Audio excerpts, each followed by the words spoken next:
Oh yeah, have we started already? I hit record. I figured we just fucking start talking, man. Bro, this is the first one. I'm gonna leave all this shit in there too. So we have begun.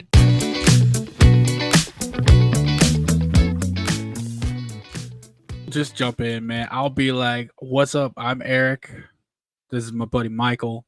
Or I'll say I'm Eric. You could say I'm Michael, and then we'll be like, "This is Silver Screen Banter." Does that sound good? Yeah, I mean, yeah. All right, So well- we're just gonna say I'm Eric and I'm Michael, and this is Yeah, just be like, you'd be like, "What's up? I'm Michael. What's up? I'm Eric, and this is Silver Screen Banter. And this week we're gonna fucking talk about Reacher, season one. season one. Man, I gotta be Our honest. first season, even. Yeah, season one, first of three. Now we know they're officially on three. I don't know how many more they're gonna do, but bro, watching some 10. recaps of season one, I don't know, dude. There was just like an electricity to season one. Like, Well, it was maybe- new. that's the thing, and like maybe it's because we weren't aware of Reacher, but bro, his fight scenes in that season one was fucking. They were epic. Oh yeah. Yeah, definitely. Do you got a favorite? I mean, you did tell me, I think, about your favorite fight scene, right? Oh yeah, have we started already? I hit record. I figured we just fucking start talking, man. Bro, this is the first one. I'm gonna leave all this shit in there too. So we have begun. Welcome to the Silver Screen Podcast. I am Michael, one of the hosts. And here I'm we Eric, are. the other host. We've already started talking, but And here we go. here we go. We're off. Yeah, man. All right. Yeah, so Reacher, season one, bro. Best fight scene for me was in the prison where he told that dude, you can either leave or your friends can carry you out in a bucket. I absolutely love that scene, man. He came in trying to run shit and he didn't know that Reacher was up on the top bunk. He jumped down and made himself known, dude. Like, he even told him, he said, "Don't you know who I am?" He said, "I don't even give a shit. I'm going to give you to the count of 3 to get the hell out of my cell, fatso." And he proceeds to beat the hell out of him, man. And gets the glasses. Yeah. Here's the thing, though. Like, this was like, you're right. This absolutely is a fucking badass fight scene, right? It's not really a fight scene. It's not. It's just an ass beating. Bro, he throws 3 elbows right to this dude's temple. That's it.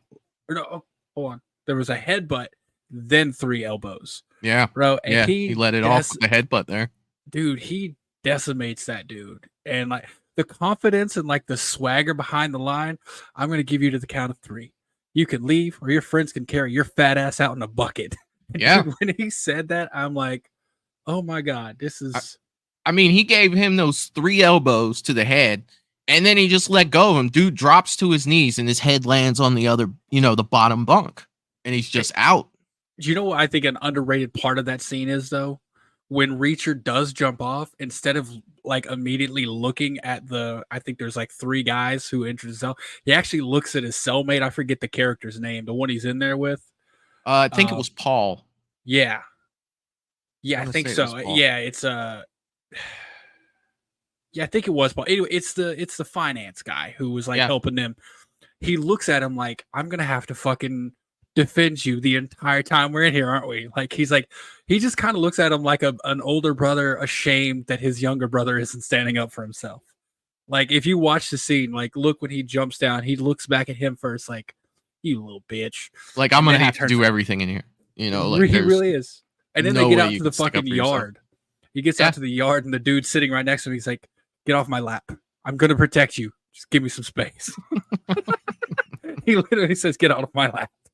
Yeah, I mean, and he came out with the glasses. And the cool thing about that was, the prisoners were instructed to get the guy with the glasses. Well, Reacher had those sunglasses on because Paul got his glasses taken. Mm-hmm. So they thought that Reacher was the guy that they were after. And it's just like, man, if that's me, right?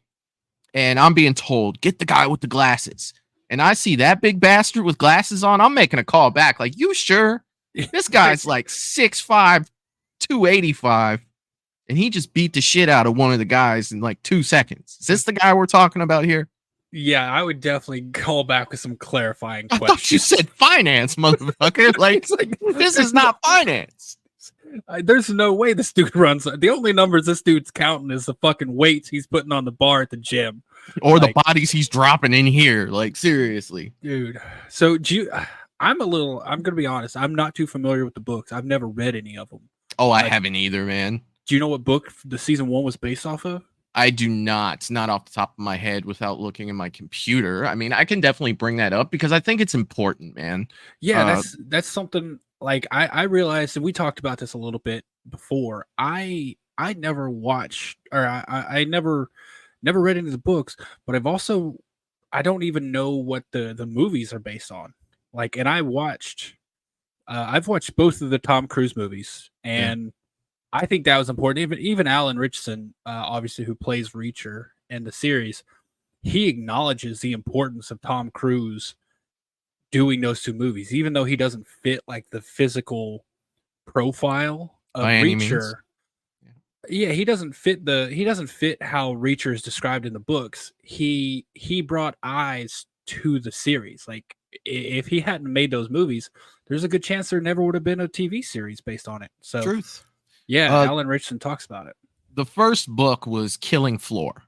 The Killing Floor. Yeah, well, Killing Floor. Yes, that was the first season. That's the book it was based off of, and it came out in '97. Okay, and so like a brief overview of the season. Essentially, Reacher, right? He shows up to Margrave because it just is he on a bus or is he hitchhiking? He's on a bus, but the bus drops him off just outside of Margrave. That's right, because I do remember he was on a bus because that's part of his alibi. Because as we know, he gets there, and the first thing he does is goes to this diner, and he's just almost at the pie. Like, there's this fucking peach pie. Best pie in Georgia. Dude, he tries this entire fucking season to eat this peach pie, and every single time he's about to take a bite, he gets fucking interrupted. Yeah, something happens. Like, in the very beginning, he gets arrested. Like, would you feel just getting to a town? It's like, I'm gonna have a piece of pie, and you're already arrested. Yeah, and like he's got such a calm demeanor about everything. But yeah, so he rolls up to Margrave. He gets arrested for a murder in a town that he's been in for like less than 2 hours or some shit. Right. And as we know, we come to find out that murder was actually the victim was his brother. Yeah, but he didn't know that right away. Yeah, we don't find that out till, what is it, episode 3, I believe? Yeah, it's a couple in. If it's not, it's definitely not episode 1. So yeah, it's I think we don't get that portion yet because Reacher is, obviously we're seeing the show, like the audience is watching through Reacher's eyes. Like we're seeing everything unfold for him. Yeah. And he wouldn't get a chance to look at the body until he was cleared of the murder himself. So once he's officially cleared of that murder, that's when we get him in the morgue with Roscoe and I forget the other guy's name. The Tweed guy, Oh, that's Finley. Finley, yeah. With Roscoe and Finley, they all go to the morgue together, and then that scene fucking sucks. It's got to be hard, man. And obviously he plays it off well, like he's very stoic about it. But it's got to hurt to find out. Oh yeah, my brother told me about. Because let's go back here. He's there because his brother told him about some musician, right? Yeah, and that's why his brother was apparently sending him a code to get him there. Yeah, but then we find out that murder victim was actually his brother, and then shit just starts unfolding from there, man. Well, I mean, that's kind of the turning point of the first season was when Reacher finds out that it was his brother that got killed, because up until that point, he didn't even want to be there. He didn't give a shit about anything going on. He finds out his brother. He's like, well, now these assholes are going to have to pay. I'm here. Yeah, and if it wasn't for Finley, I think there's like 3 separate times where Reacher's like, I'm leaving now. And Finley's like, oh, well, you can't because of this. And then he throws some like legal red tape out there, so Reacher has to stay. But then at that point, when you're absolutely right, when he finds out it's his brother, he's like, I guess I'm going to stick around and find all the people who are responsible for my brother's murder and kill them all. Yeah, they're all going to die, every single one of them. And spoiler alert, he fucking He's a fortune teller because everything he just said comes true. Yeah. In a roundabout kind of way, man. It was definitely cool how they got there. A lot of things that, you had like hunches about, but you weren't quite sure, and we can get into all of that. But there was a lot of things where I was like, okay, this is obviously going to happen. Sometimes it did, and then sometimes it didn't. You know what I mean? But that comes from us watching so much shit, dude. Like we watch so many movies and so many shows. I realize I don't get invited too much to watch parties anymore for movies I haven't seen because I talk to the screen. Like I talk to myself. I'll talk to the screen when I'm watching stuff, and I'll be like, oh, well, obviously this is gonna happen, and then it does, and I realize not everyone likes that. Well, I mean, not everybody has that intuition or has watched as many things to see that stuff. You know what I mean? Like they like the surprises. But it's hard for people like you and me who have seen a lot of things to not pick up on a lot of that stuff. And it is tough to not just jump up and be like, oh no, what's going to happen? You know what I mean? It is kind of tough. Yeah. So you're absolutely right. Like there was the, I should have been better prepared for this. Not even gonna lie, but there was the agent that was Finley's friend. Yeah. Who came Picard. into what was his name? Picard, like yeah, like Star Picard? Trek, like Jean-Luc Picard. Okay, so there was him. I don't know about you, but when he came on, I immediately was like, this dude's gonna be turning against him. Like, it took me a minute. I'm not gonna lie. Because I know he brought his friend, from I believe he was from Alabama, that he came up to help them. It wasn't right away for me, but things started to happen. I was like, man, I think this guy might be in on everything, and it turned out he was. But it wasn't like, hey, this is Picard. I wasn't like he's in on it. You know what I mean? It took me a minute as the season went on to really put that together, but I did before the reveal of him doing it. Yeah. It was it wasn't too obvious, or it wasn't too it was obvious, I guess. I don't know how I'm trying to phrase that, but yeah, it was kind of obvious to me. But once again, it's because I've seen so much stuff. But in terms of the overall like crime going on, did you pick up on that? Like, because I would have never fucking figured that out. Like the actual crime of the counterfeit operation and how they were doing it. Oh no, dude, there's no way you could have figured that out. There were so many little intricate things that made that, what it was. It was suspicious when you had the guys from out of country come up. It's like, well, how does this play into at first I thought it was drugs, towards the beginning, because they had the warehouse that was full of the bags. I think it was like fertilizer or something. No, it was animal feed. It was animal feed, correct? Yeah, okay. and that's the part I was talking about, because it's like when I think of fucking counterfeit operation, I don't think of going through cattle auction records like Reacher did and figuring out, okay, well, according to cattle auction records, he has this many cows. Why would he need this much feed? Like that shit. I was like, how do we get from there to, oh yeah, they're running a mass counterfeit operation? Well, it kind of reminded me, and this is a stretch to get here, okay? It kind of reminded me of the situation that Marty Byrde was in the show The Ozark. Never seen it. Okay, that had to do with him kind of doing the same thing for basically a cartel. He was the accountant for them. So it really had a lot of similarities to that. So the first thing in my head, it's either money laundering, or drugs. That was the first thing in my head. Counterfeiting, I didn't see that coming. Okay.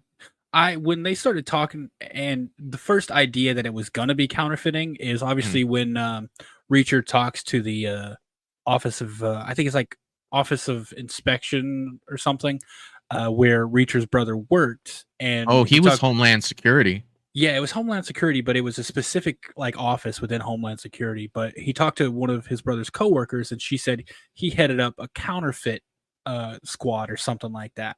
think it was Special Investigations or Office like of Special Investigations, OSC. Yeah. Okay. Or OSI. And that's your first hint that it's going to be counterfeiting.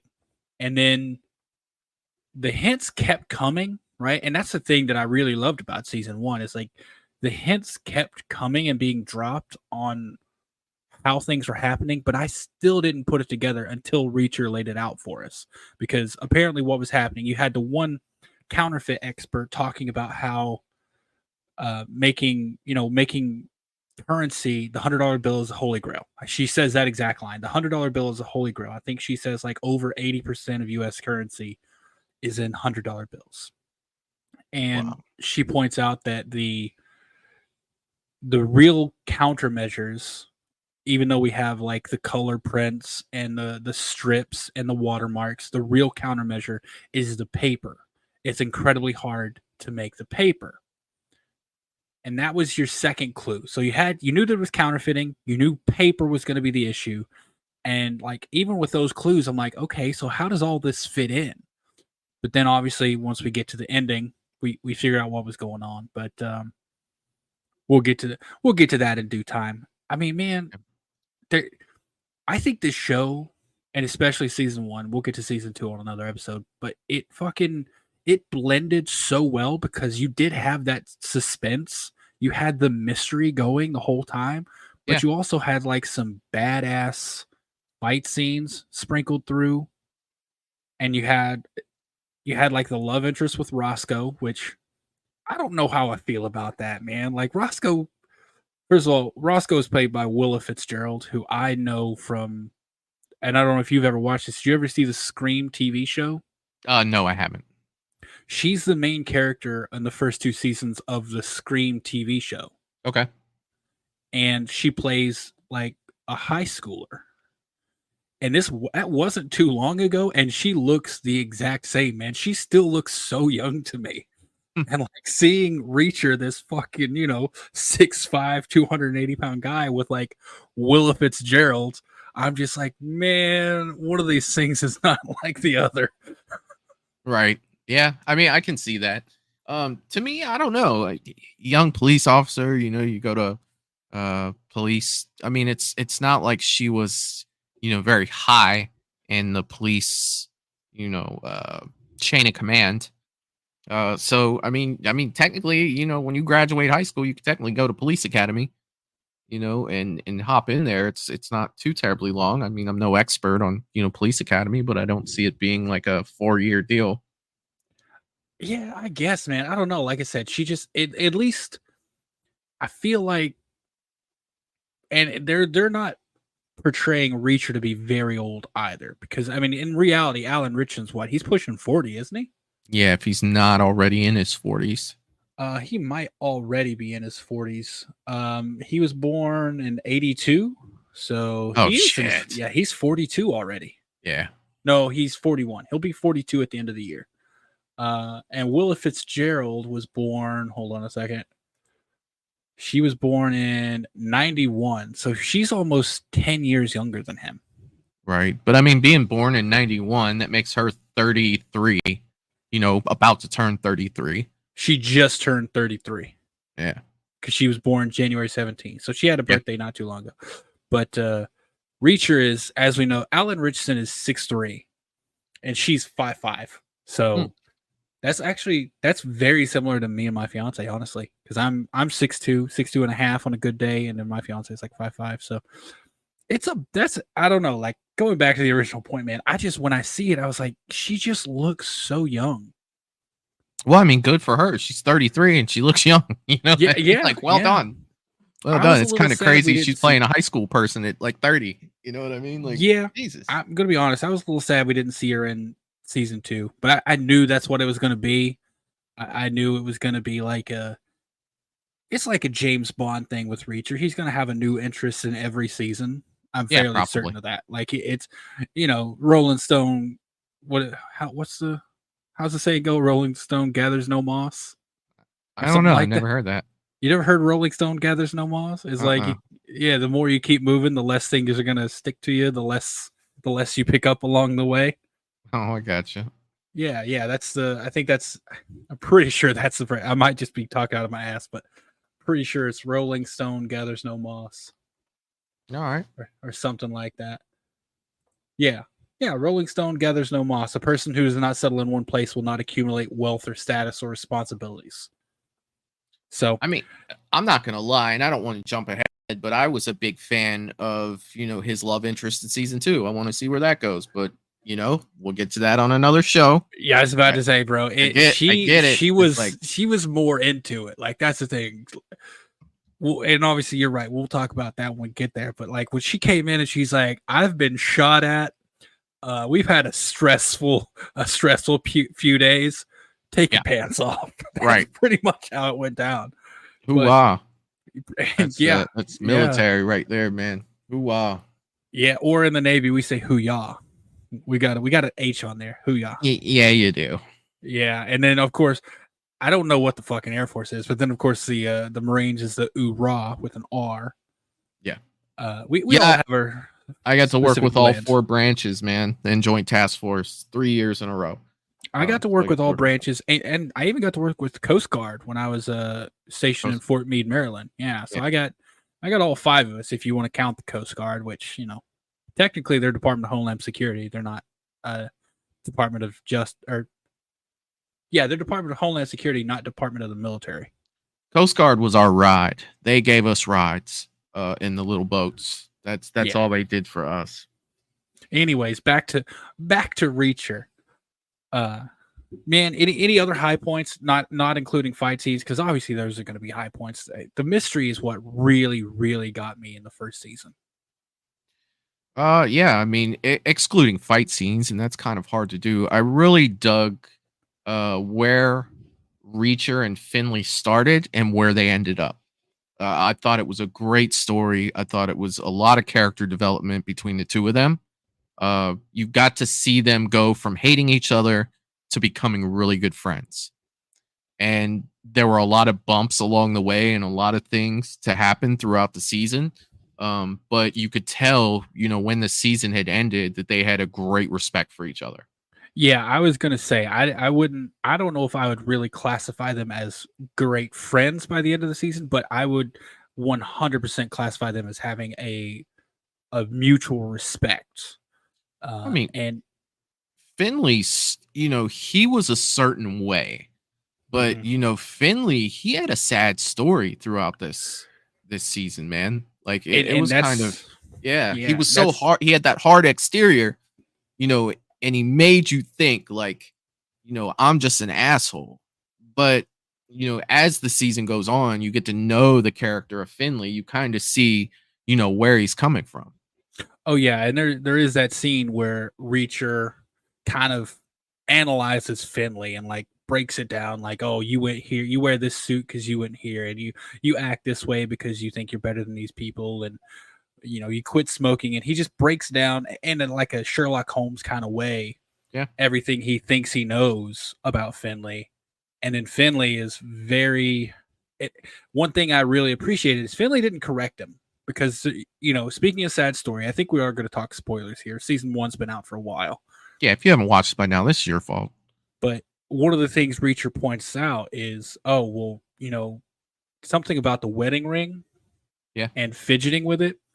And he points out that his wife left him because he must be an asshole or something along those lines. And Finley does not correct him.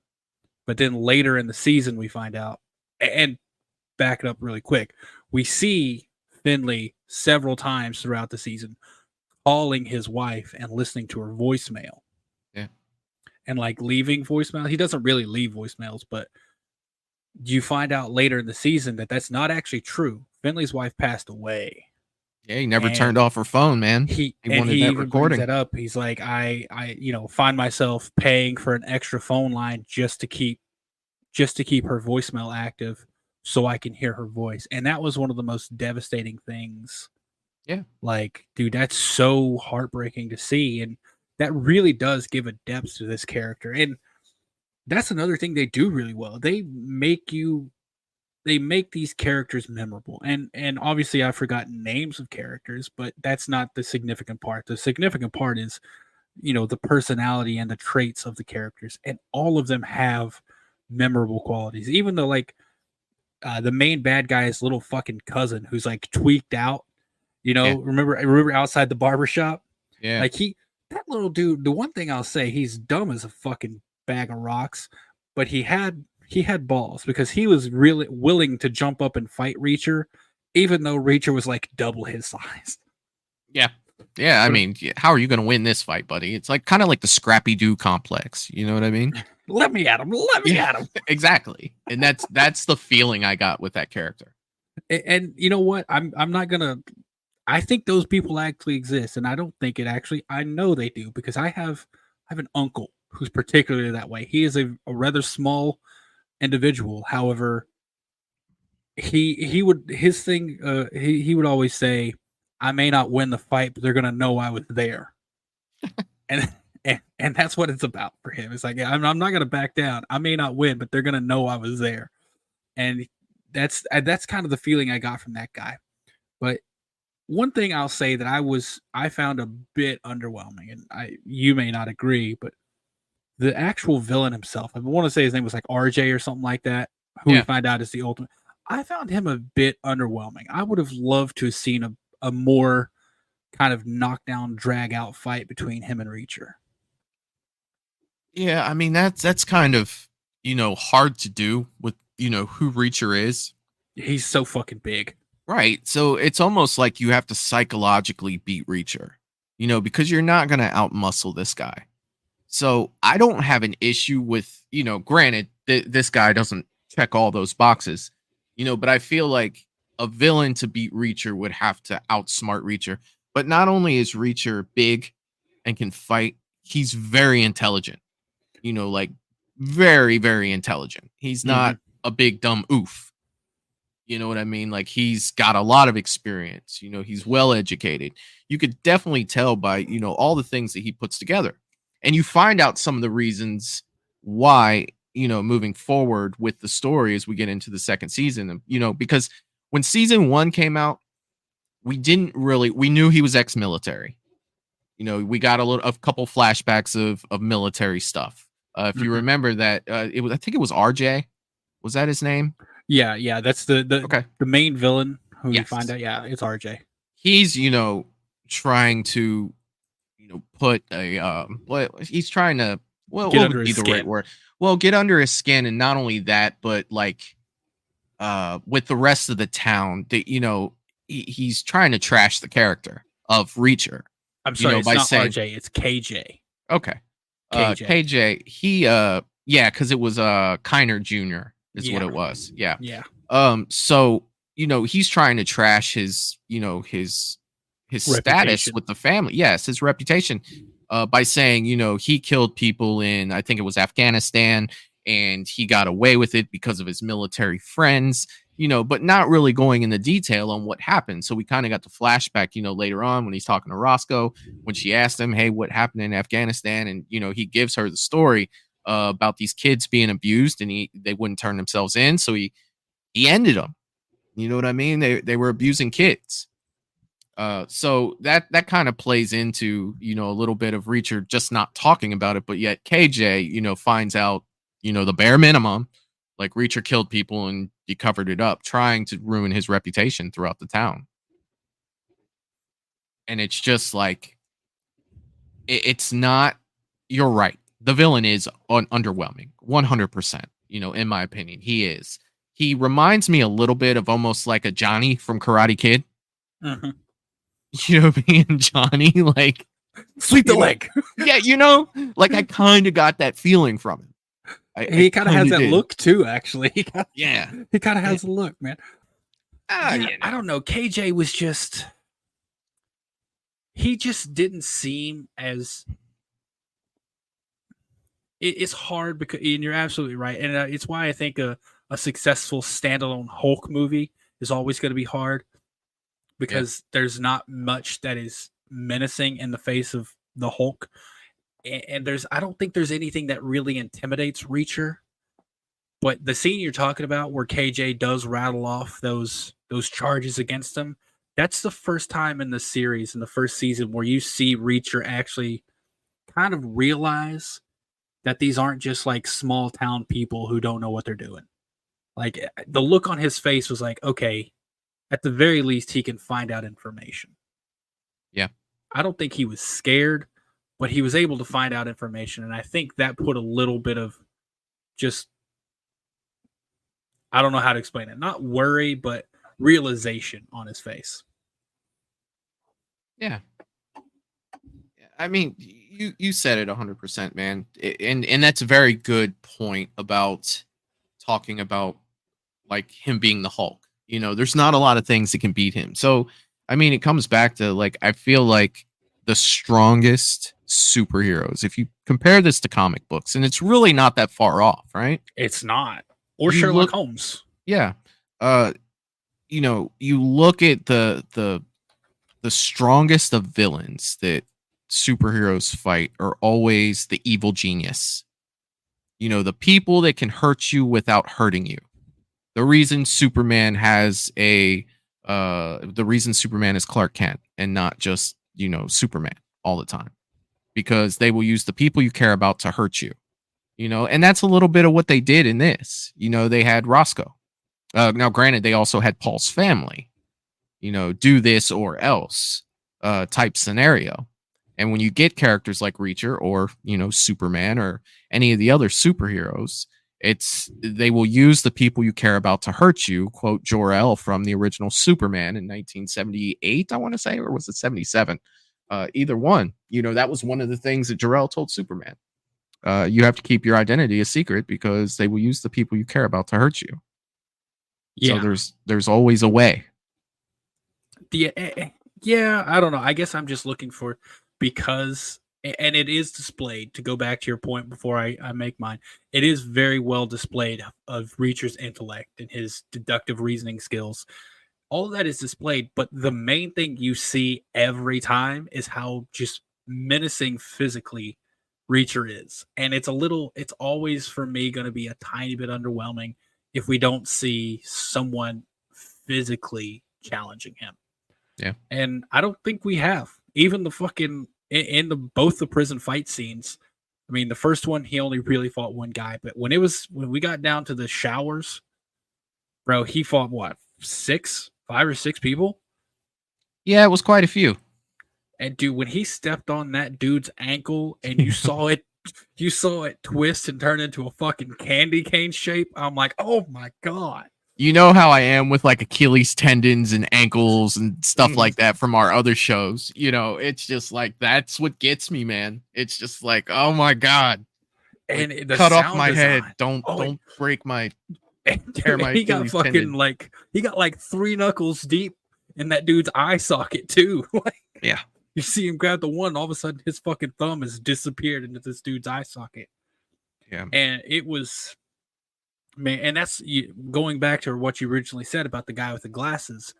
When they come into the showers, you see the first guy look around and he looks at Reacher and like then looks back at the rest of the goons, is like him. So that was one of Reacher's first clues. That they're like, okay, they were after you, but you didn't have your glasses on, so this one's on me. And you know, I mean, we're just jumping around all over the place here. Another like intellect, and that's one of the things I think is like the best about Reacher, is that physically he's badass, but also he's got a very quick wit. Like when they're getting in processed to the prison the night before, the guy's like, the person who's bringing him in, I forget what the officer's name is, but he's like, all right, strip search time. And Reacher's basically like, no. It's like, that's not legal. No. He's like, I got to do this. He goes, I forget the exact quote, but he's like, basically, the only thing up my ass right now is you. Yeah. So unless you think you can do that without getting seriously injured in the process, just sign your paperwork. By all means. And the guy's like, okay. He didn't want none of that smoke, man. He didn't want any of that smoke. He would have got turned inside out by Reacher. Yeah, 100%, man. And that's one of the things that makes, you know, Reacher, the show, you know, so appealing is, you know, it has, for the people coming just to see, you know, ass beatings, it has that for you. For the people that are into, you know, the more intelligent storylines and, you know, banter and stuff like that, it's got that too, man. This has a lot of different things that pull you in. You know, we talked about the story, we talked about the ends of the episodes. We didn't bring that up yet either. They're very good at making you want to see the next episode. Oh my god, the way so fucking good about setting one ends, you know, it's just like, you got me again. Like, now I need to see the next episode. And so and just to throw this out there before we talk about the ending of season 1, there are 28 books. Yes, there are 28 books in the Reacher series. So I found out the Jack Reacher movie, the first movie, is based on a book called One Shot by Lee Child. It's one of the newer ones. I don't know when Killing Floor came out. You said it was in the 90s? Killing Floor came out, because I just looked that up a minute ago. Let me see if I still have it up here. The first season Reacher based on Killing Floor, Child's 1997 debut novel. Oh, that's the very first one. Okay. Yeah. Well, One Shot came out in 2012, or no, I'm sorry, 2005. So it's one of the new ones. And then obviously season 2 came out. They're making season 3 currently. So that's 4 book or 5, because, well, there's 3 seasons, 1 and 2 movies. So assuming the second movie was made off of another book, we've got 5 that have already been used or are in use. So that still leaves us with 23 books that they could potentially turn into series. Now, obviously, I don't think Alan Richardson's holding up. Like, the guy's doing amazing, but as we just pointed out earlier, the dude's 42, and he was open about, and this is something I appreciate about him, he was open about his use of testosterone, hormone replacement therapy, because like putting on muscle at his age is not easy. Like, he's 42. Like, you're not in your prime at 42. He fucking looks it.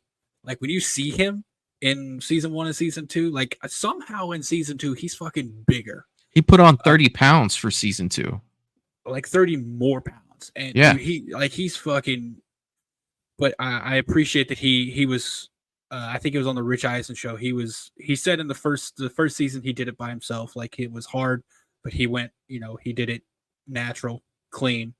But then he was open about season 2 in preparation. He used hormone replacement therapy to just up his testosterone levels, which I'm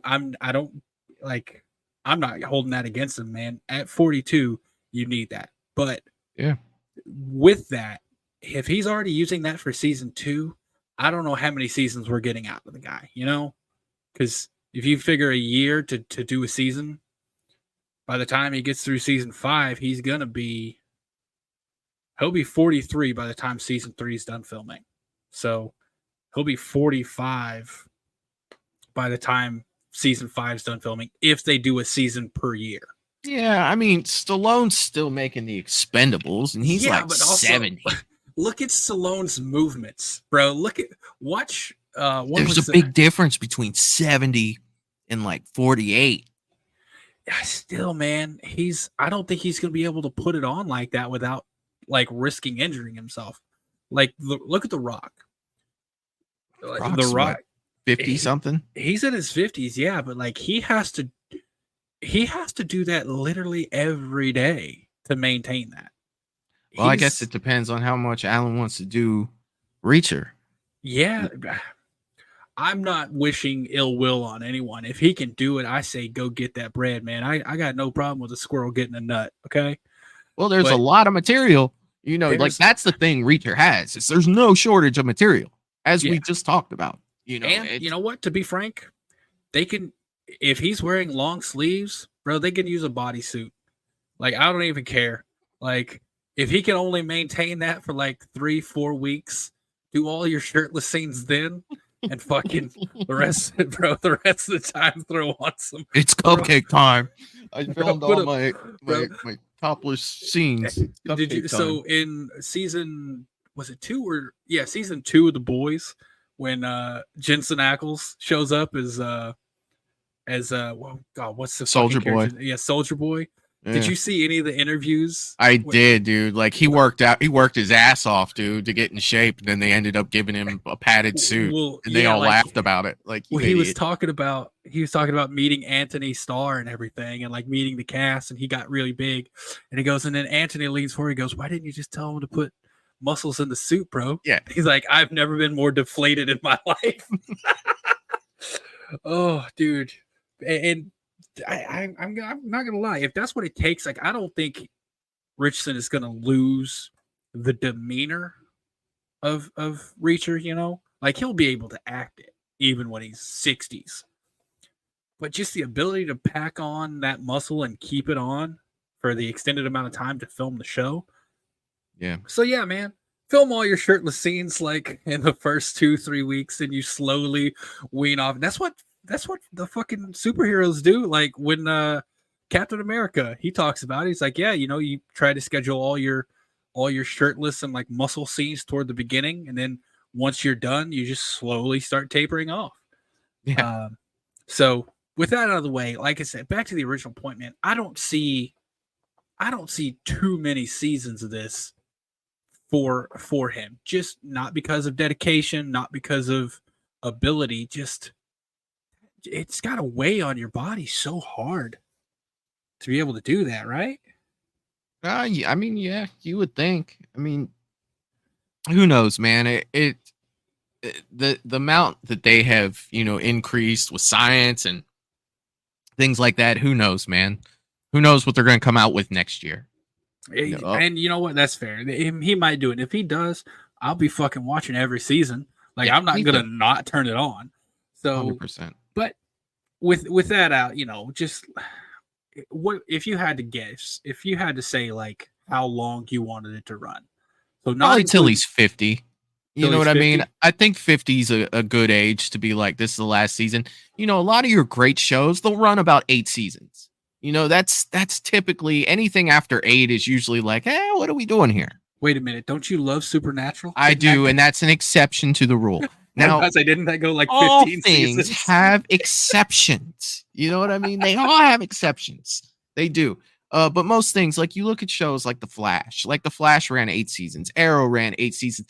And that was good for me. Like I didn't really want anything after that. But when we were hitting 7 and 8, I was just like, let's go ahead and wrap this up. I'm invested at this point. But when you got into The Walking Dead, it had a lot of seasons. I can't remember exactly how many. But it was rough to stay aboard with that. Once they started getting into the later seasons, it's like, all right, can we just kind of, do something else? I honestly think we already know that there's plenty of source material for Reacher. Season 2 has just ended, and I can't wait for season 3. Not to say it won't take a dive in season 3 or season 4. I can't predict the future. But I mean, ride it till the wheels fall off, man. I mean, it's very popular on Amazon, and as long as people want to see it, man, I'm down. I'm definitely down. And I think that, physically, he'd definitely be able to hold up to his current stature up until 50. Just my opinion, but I mean, I'm no doctor or scientist or anything. I don't know for a fact, but my idea of, I would say 50 would be good. Yeah, and you're absolutely right, man. With modern advances in science and Hollywood, just fucking, I don't know, man. They can do it. Like when you look at like fucking Samuel L. Jackson, bro, just turned 75. Yeah. Like, but anyway, he's all right. Yeah, man. I think 10 seasons would be good, and that's if they did. If they go to he's 50, and he records a season per year, that would get 10 seasons. Yeah, and I would be on board with that. And as you said, you can't predict the future. You don't know how. You don't know how it's going to be for season. We don't know 3. We don't know 4. Like we didn't even really know what season 2 was going to be like. And thankfully it held up. Like it was a very worthy sequel season. As of right now though, according to IMDb, Reacher is the second highest ranking show currently. It's only out of everything. I think it's like currently on or currently being streamed or released. It's only second behind True Detective. It's a new season of True Detective. Okay. It's just in front of Fargo, Masters of Air. The Bear is on there. Ted is is in there, and then Percy Jackson, the new Percy Jackson series on Disney Plus, rounds out the top 10. Yellowstone just missed out of the top 10. It's number 11. Yeah. So, but going back to this, let's wrap up the season. So, how do you think? What do you think of KJ's death? Did you think it was like epic enough? I think it was good enough for a first villain for a season. I mean, he burned him alive, right? Yeah. He ended up kicking. You got to watch that guy. I'll just say that guy burn, which was suited, a way for him to go out because he suffered, right? Yeah, that's one of the most painful ways to die. And I definitely want to give a big shout out to a character, not a character, but an actress that I haven't seen in a whole lot lately that was in season 1, and that's Kristen Couric. She played Paul's wife. Yeah, she was from Smallville. Yes, and it was so good to see her on screen, man. It was just like, oh yeah, like get in there, girl. You know what I mean? Like I love Lana, like not so much the character, but the actress. It was so good to see her get in on this big show. Granted, she was only in it for one season. It wouldn't make sense for her to be in multiple seasons of this. But it was just so nice to see, man. So. On top of, KJ's death, which I do find that it was fitting. I definitely wanted to give a shout out to Kristen Couric. Like, seriously, it was good to see her.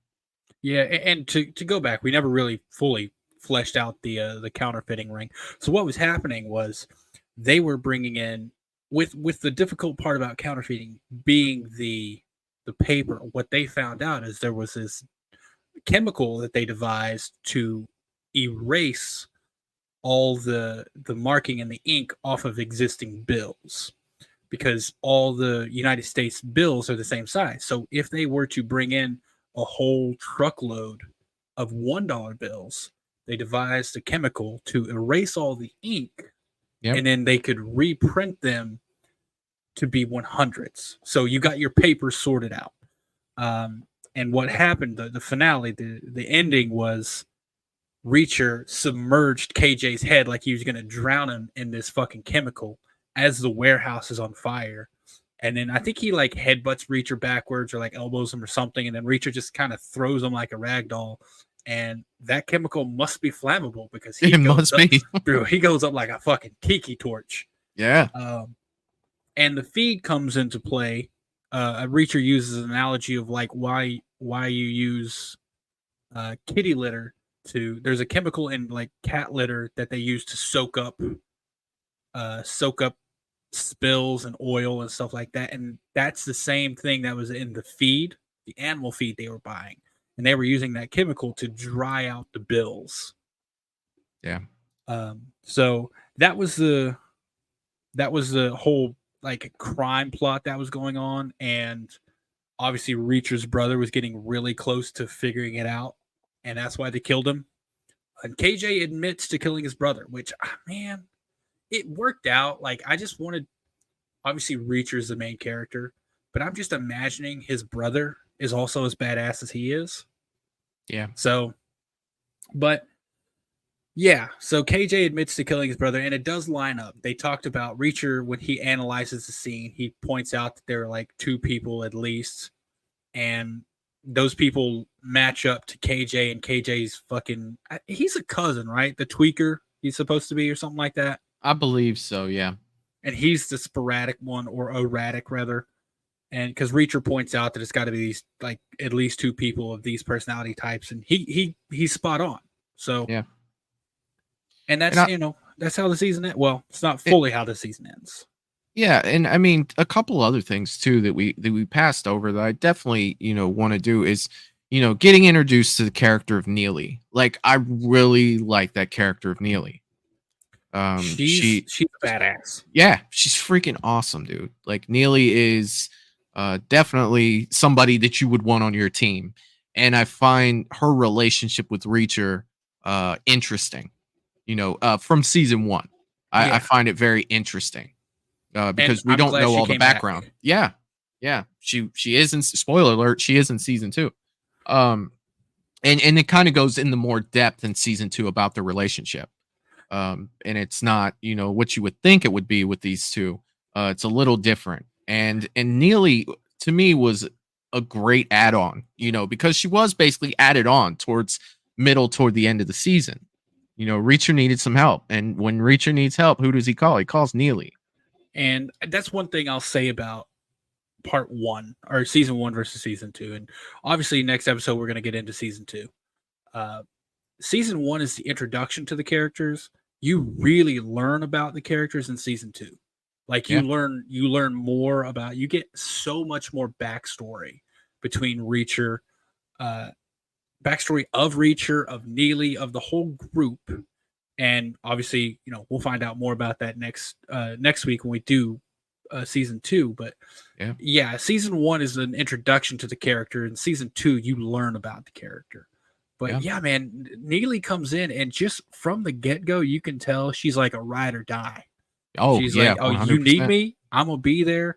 I take bullets. I give bullets. Like, she's down to fucking kill people, man. Yeah, and you don't really understand why until season 2. You know what I mean? Like you notice that she's, like you said, ride or die, 100%. She's there, man. And you find out in season 2. So if you are liking season 1, you haven't seen season 2, and you have a lot of questions about, their relationship or Reacher's history, it's coming. It is definitely coming. You're going to learn a lot. And I would say season, the show itself, like Jack Reacher, the full show is sitting at an 8.1 out of 10 rating on IMDb, which is great. That's a great rating. I don't know about like individual episodes. I can see individual episodes. So let's see, what was the highest rated episode of season 1? Highest rated episodes of season 1 was actually episode 7. And that's obviously right before the final showdown. That's where Reacher figures out everything that's going on. He goes to track down the accountant. He kills Picard. That's got an 8.5 out of 10 on IMDb. That's the highest rated episode. And then it looks like season 2 is a slightly lower rating. Highest rating episode in season 2 is actually episode 3. And that's Picture Says 1,000 Words. And that's when he, if you remember, well, we'll get into that next season because next episode, because there's so much to talk about in season 2.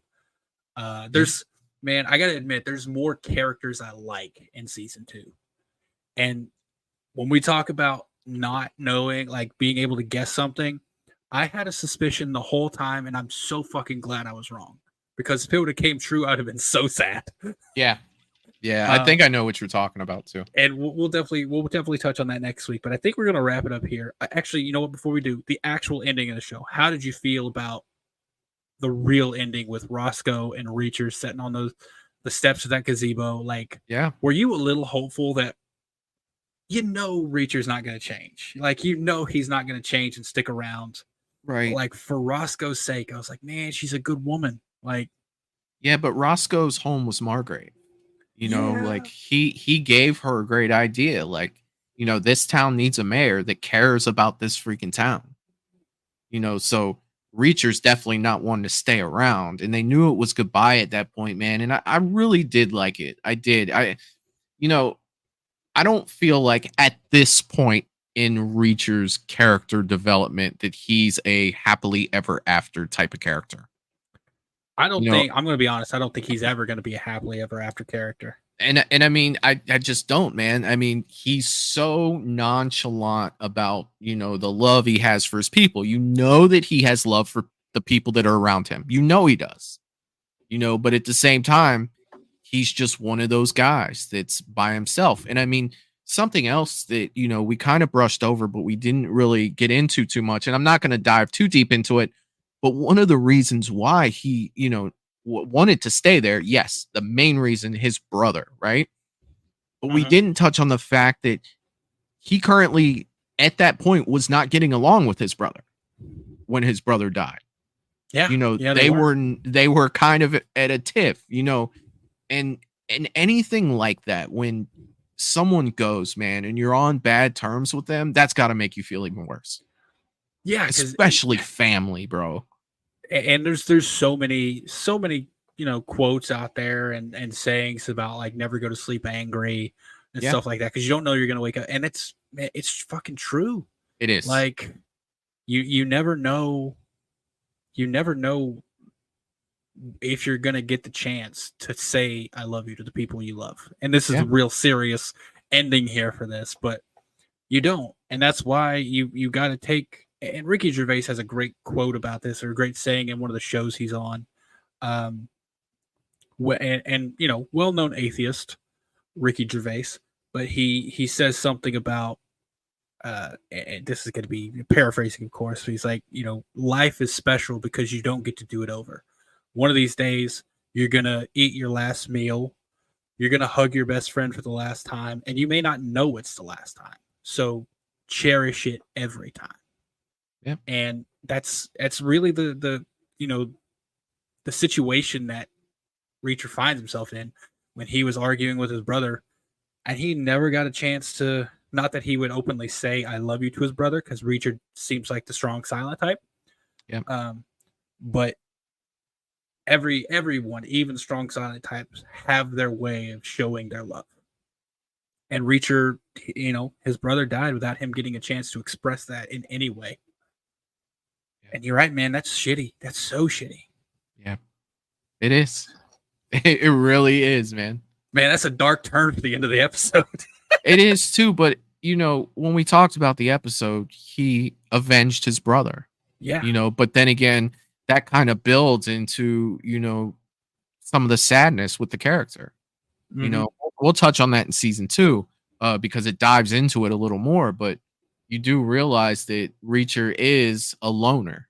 That's 100%. That's what he is. He comes when he's needed under circumstances that, a lot of times, I quote him, I don't want to be involved. Mm-hmm. Yeah. He doesn't try to just jump in. He's not Batman. He's not. Like I said, man, Rolling Stone gathers no moss. Yeah. That's him. And that comes really into play in season 2. And we'll talk about that with the toothbrush. Remember? Oh yeah. So I think we're gonna call that here before because I'm raring to jump into season 2 because I haven't had the chance to talk about it with anyone. So we're gonna save that for next week, though. We're gonna probably call that this first episode, or our debut episode here of the Silver Screen Banter Podcast. Right. Thank you so much for listening, everyone who does tune in. We're gonna try to release these every Saturday. If not, they'll be Sunday. And thanks so much for listening. I'm Eric, obviously. And I am Michael. And I would like to just say thank you. Yes, Eric said it all. He did. Thank you. This is brand new. We're going to have an episode every week.